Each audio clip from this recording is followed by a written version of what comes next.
मक्का वालों ने यह प्लान बनाया कि आप सल्लल्लाहु अलैहि वसल्लम के जाने से पहले ही वो आप सल्लल्लाहु अलैहि वसल्लम को शहीद कर देंगे। मक्का एक बहुत ही ट्राइबल सोसाइटी थी जिसमें एक अस्सलामु अलैकुम everyone, welcome to my new reaction video. मेरा नाम है मोहम्मद। तो दोस्तों, आज जो हम वीडियो देखने जा रहे हैं वो बहुत ही ज़्यादा हमारे इस्लामिक हिस्टोरिकल के बारे में है। तो उसमें कुछ हम चीज़ें समझेंगे, हमारे इस्लामिक हिस्टोरिकल जो है वो उसको हम थोड़ा सा नॉलेज गेन करेंगे उसमें। और जो वीडियो है वो है दी कोहिस्तानी की चैनल से दोस्तों। और इनकी वीडियो बहुत ज़्यादा अच्छा होता है और इनकी समझाने का तरीका बहुत ज़्यादा अच्छा होता है। और इनकी जो एनिमेशन होती है जो समझाने के लोगों को आसानी से समझ सकते हैं इस चीज़ों को। तो चलिए वीडियो को शुरू करते हैं। और वीडियो नेम है the greatest day of Islam. तो दोस्तों चलिए वीडियो को आप भी मेरे साथ देखिए, थोड़ा आपका भी नॉलेज गेन होगा। तो वीडियो को पूरा देखना, जरूर देखना। तो चलिए वीडियो को शुरू करते हैं। दुनिया की तारीख का सबसे बड़ा दिन, ये इतना इंपॉर्टेंट दिन था कि इस दिन से पहले मक्का में सिर्फ थोड़े ही लोग मुसलमान हुए थे, लेकिन इस दिन के बाद कुछ ही सालों में 3 कॉन्टिनेंट्स पर मुसलमानों की हुकूमत थी और मुसलमान दुनिया की सबसे बड़ी सुपर पावर बन गए। सुपर पावर बनने के बाद इतनी बड़ी एम्पायर के मुसलमानों को ऑर्गेनाइज करने के लिए हजरत उमर रज़ियल्लाहु ताला अन्हु, उस वक्त दुनिया के सबसे ताकतवर बादशाह, उन्होंने एक इस्लामिक कैलेंडर बनाया। लेकिन अब मसला ये था कि इस कैलेंडर का पहला दिन कौन सा रखा जाए। तो उन्होंने उस दिन को चुना जिस पर इस्लाम का सबसे बड़ा इम्पैक्ट है, हिजरत। क्योंकि इस दिन के बाद इस्लाम की तारीख, एंड नॉट ओनली इस्लाम, पूरी दुनिया की तारीख हमेशा के लिए बदल गई। 12 साल तक रसूलुल्लाह सल्लल्लाहु अलैहि वसल्लम ने मक्का में इस्लाम की दावत दी, लेकिन 12 साल के बाद भी सिर्फ थोड़े ही लोग इस्लाम की तरफ आए। लेकिन ये थोड़े से लोग भी मक्का के काफिरों से बर्दाश्त नहीं हो रहे थे।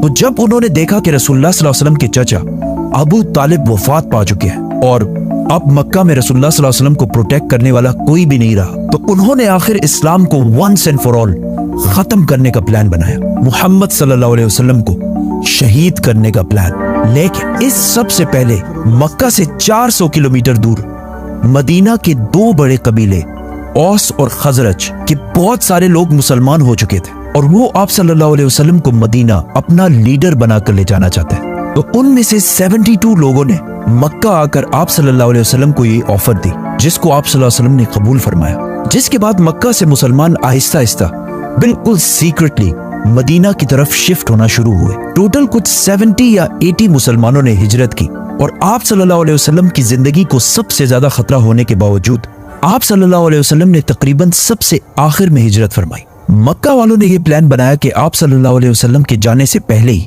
वो आप सल्लल्लाहु अलैहि वसल्लम को शहीद कर देंगे। मक्का एक बहुत ही ट्राइबल सोसाइटी थी जिसमें एक ही फैमिली कुरैश के बहुत सारे कबीले आबाद थे और हर कबीला अपने मेंबर्स का हमेशा साथ देता था, चाहे वो सही हो या गलत।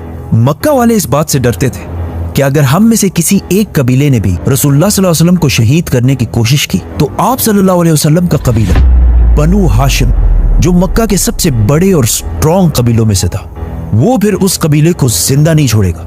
तो आखिर अबू जहल ने एक प्लान बनाया कि अगर एक कबीला रसूलुल्लाह सल्लल्लाहु अलैहि वसल्लम को शहीद नहीं कर सकता तो हम ऐसा करते हैं कि सारे कबीले मिलकर एक साथ उन पर हमला करते हैं, जिसके बाद बनु हाशिम हम सारे कबीलों से मिलकर लड़ने की कभी भी हिम्मत नहीं करेगा और इस तरह इस्लाम दुनिया से खत्म हो जाएगा। तो हर कबीले ने एक एक जवान को इस काम के लिए सिलेक्ट किया और बिल्कुल सीक्रेटली ये 11 लोग आधी रात को रसूलुल्लाह सल्लल्लाहु अलैहि वसल्लम के घर के बाहर पहुंचे। लेकिन जैसे ही सुबह हुई उन्होंने देखा कि रसूलुल्लाह सल्लल्लाहु अलैहि वसल्लम की जगह पर अली सो रहे हैं और आप सल्लल्लाहु अलैहि वसल्लम तो है ही नहीं।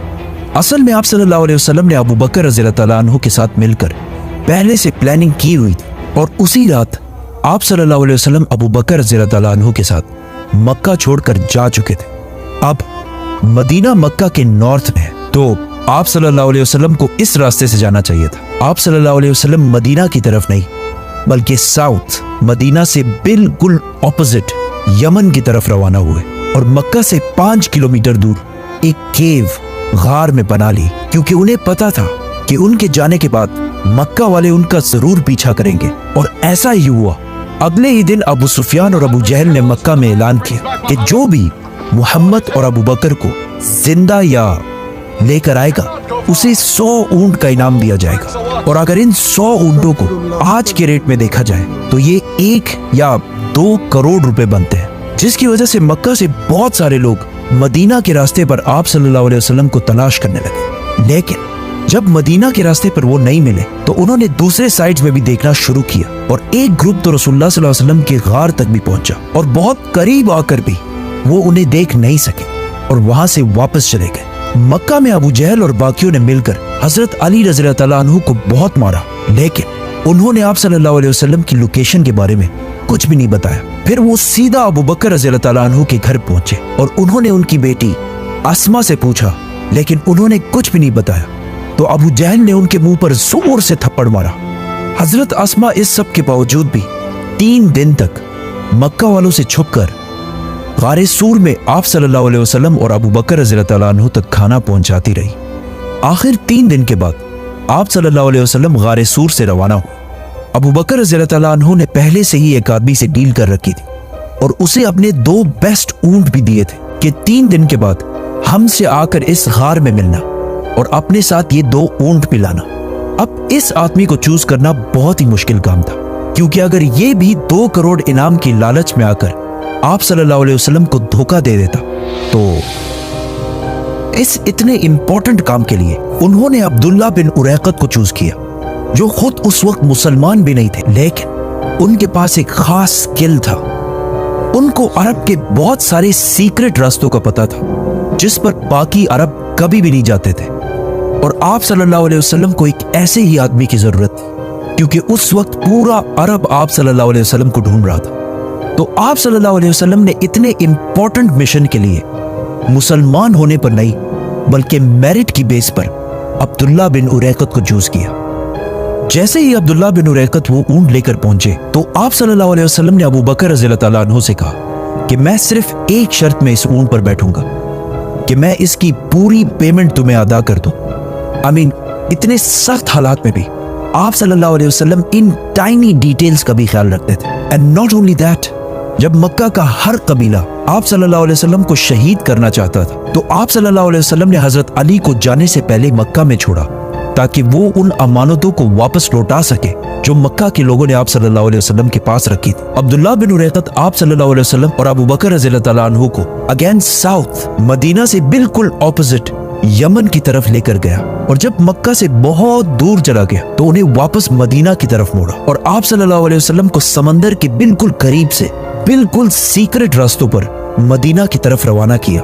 मदीना पहुंचने से पहले आप सल्लल्लाहु अलैहि वसल्लम ने कुबा में कुछ दिन क़याम किया और आखिर कुछ दिनों बाद मदीना की तरफ रवाना हुए और उस दिन मदीना वालों ने आप सल्लल्लाहु अलैहि वसल्लम का ऐसा इस्तकबाल किया जिसे आज तक दुनिया याद रखती।